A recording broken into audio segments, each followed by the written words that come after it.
Assalamualaikum warahmatullahi wabarakatuh. Perkenalkan, nama saya Sahdia Rahab dengan NIM 2202-10031. Yang saya hormati Ibu Risna Dewi, SOS MSP, selaku dosen pengampu mata kuliah Manajemen Pelayanan Publik. Video ini saya buat yaitu untuk memenuhi tugas akhir mata kuliah Manajemen Pelayanan Publik. Adapun materi yang akan saya bahas yaitu klasifikasi pelayanan publik. Klasifikasi pelayanan publik ini terdiri dari tiga kata. Yang pertama, klasifikasi, yang kedua ada pelayanan, dan yang ketiga ada publik.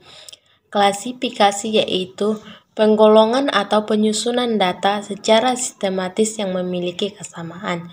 Sedangkan pelayanan merupakan orang yang memberi pelayanan terhadap seseorang atau individu organisasi tertentu.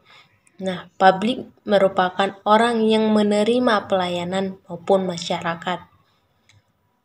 Jadi, klasifikasi pelayanan publik adalah pengelompokan jenis-jenis pelayanan publik berdasarkan kategori atau berdasarkan data-data tertentu atau berdasarkan pelayanan-pelayanan tertentu. Jenis-jenis atau klasifikasi pelayanan publik dibedakan lagi menjadi dua kategori menurut Mahmudi. Yang pertama ada pelayanan kebutuhan dasar dan yang kedua ada pelayanan kebutuhan umum.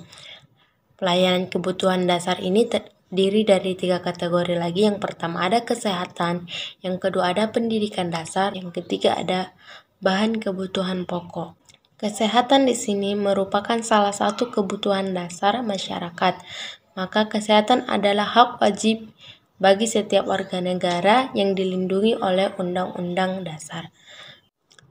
Setiap warga negara mengaku bahwa kesehatan menjadi modal terbesar untuk mencapainya kesejahteraan. Oleh karena itu, perbaikan pelayanan kesehatan pada dasarnya merupakan suatu investasi sumber daya manusia untuk mencapai masyarakat yang sejahtera. Pemerintah telah menyediakan berbagai pelayanan kesehatan. Yang pertama adanya puskesmas di berbagai kecamatan atau di berbagai daerah tertentu. Dan yang kedua yaitu adanya rumah sakit umum. Pemerintahan juga menyediakan yaitu yang namanya BPJS untuk mempermudah masyarakat bagi yang ekonominya menengah ke bawah.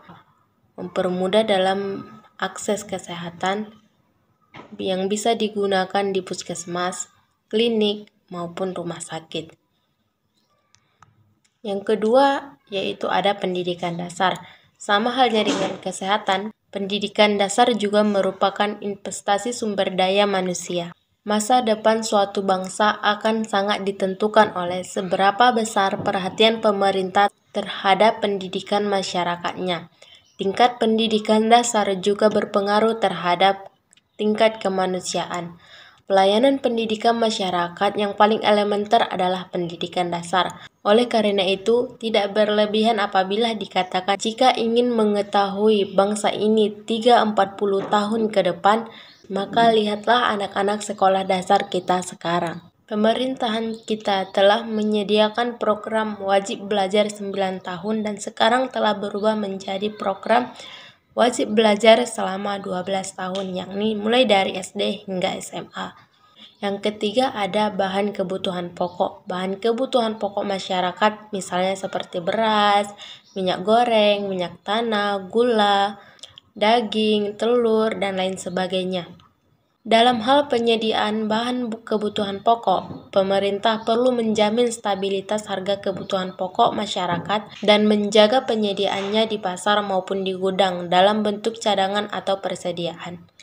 Lonjakan harga kebutuhan pokok masyarakat yang terlalu tinggi akan memberikan dampak negatif bagi perekonomian makro. Misalnya, memicu terjadinya inflasi yang tinggi. Selain itu, ketidakstabilan harga bahan kebutuhan pokok tidak terkendali juga dapat menimbulkan ketidakstabilan politik. Selain menjaga stabilitas harga-harga umum, pemerintah juga harus menjamin bahwa cadangan persediaan di gudang pemerintah cukup untuk memenuhi kebutuhan masyarakat dalam jangka panjang atau dalam jangka tertentu. Tadi sudah dibahas tentang pelayanan kebutuhan dasar, sekarang masuk kepada pelayanan kebutuhan umum. Pelayanan kebutuhan umum ini juga terbagi menjadi 3 kategori. Yang pertama, pelayanan administratif, yang kedua, pelayanan barang, yang ketiga adalah pelayanan jasa. Pertama, pelayanan administratif. Pelayanan administratif adalah berupa pelayanan penyediaan berbagai dokumen yang dibutuhkan oleh publik, misalnya seperti pembuatan kartu tanda penduduk atau KTP, sertifikat tanah, akta kelahiran, dan lain sebagainya. Yang kedua yaitu pelayanan barang. Pelayanan barang ini berwujud yang dapat dilihat oleh panca indera kita. Pelayanan barang adalah pelayanan yang menghasilkan berbagai bentuk atau jenis barang yang menjadi kebutuhan publik atau masyarakat, misalnya seperti penyediaan jaringan telepon, penyediaan tenaga listrik, penyediaan air bersih, dan lain sebagainya. Yang ketiga ada pelayanan jasa. Pelayanan jasa ini tidak dapat dilihat namun dapat dirasakan. Pelayanan jasa ini tidak berwujud, yakni pelayanan yang menghasilkan berbagai bentuk jasa yang dibutuhkan oleh publik, misalnya pendidikan tinggi dan menengah, pemeliharaan kesehatan, penyelenggaraan transportasi, jasa pos, jalan maupun trotoar, dan lain sebagainya. Itulah 2 jenis klasifikasi pelayanan publik menurut Mahmudi.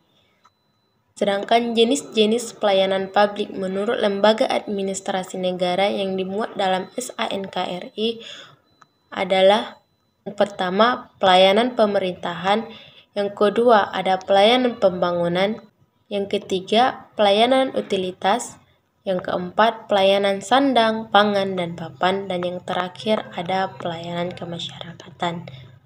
Pelayanan ini tidak jauh berbeda dengan pelayanan yang sudah dibahas di atas. Namun pelayanan ini lebih luas pemaparannya, lebih banyak lagi pemaparannya. Yang pertama tadi ada pelayanan pemerintahan, adalah jenis pelayanan masyarakat yang terkait dengan tugas-tugas umum pemerintahan. Seperti tadi sudah dibilang pelayanan pembuatan KTP, SIM, pajak, perizinan dan keimigrasian, dan lain sebagainya. Yang kedua ada pelayanan pembangunan, adalah suatu jenis pelayanan masyarakat yang terkait dengan penyediaan sarana dan prasarana untuk memberikan fasilitas kepada masyarakat dalam melakukan aktivitasnya sebagai warga negara. Pelayanan ini meliputi penyediaan jalan, jembatan, pelabuhan, dan lain sebagainya. Yang ketiga ada pelayanan utilitas, adalah jenis pelayanan yang terkait dengan utilitas bagi masyarakat seperti penyediaan listrik, air bersih, telepon, dan transportasi lokal. Yang keempat ada pelayanan sandang, pangan, dan papan, adalah jenis pelayanan yang menyediakan bahan kebutuhan pokok masyarakat dan kebutuhan perumahan seperti penyediaan beras, gula, minyak, gas, dan lain sebagainya. Yang kelima ada pelayanan kemasyarakatan, adalah jenis pelayanan yang dilihat dari sifat kepentingannya lebih ditekankan pada kegiatan-kegiatan sosial kemasyarakatan seperti pelayanan kesehatan, pelayanan pendidikan, ketenaga kerja, penjara, dan lain sebagainya. Jadi kesimpulannya adalah klasifikasi pelayanan publik ini dapat membantu pemerintah dalam menyusun strategi-strategi dan program pelayanan yang lebih efektif dan efisien. Selain itu, klasifikasi ini juga dapat membantu masyarakat dalam memahami jenis-jenis pelayanan publik yang tersedia dan hak-hak mereka sebagai konsumen pelayanan publik. Itulah sedikit materi yang dapat saya sampaikan. Saya akhiri dengan Assalamualaikum warahmatullahi wabarakatuh. Terima kasih.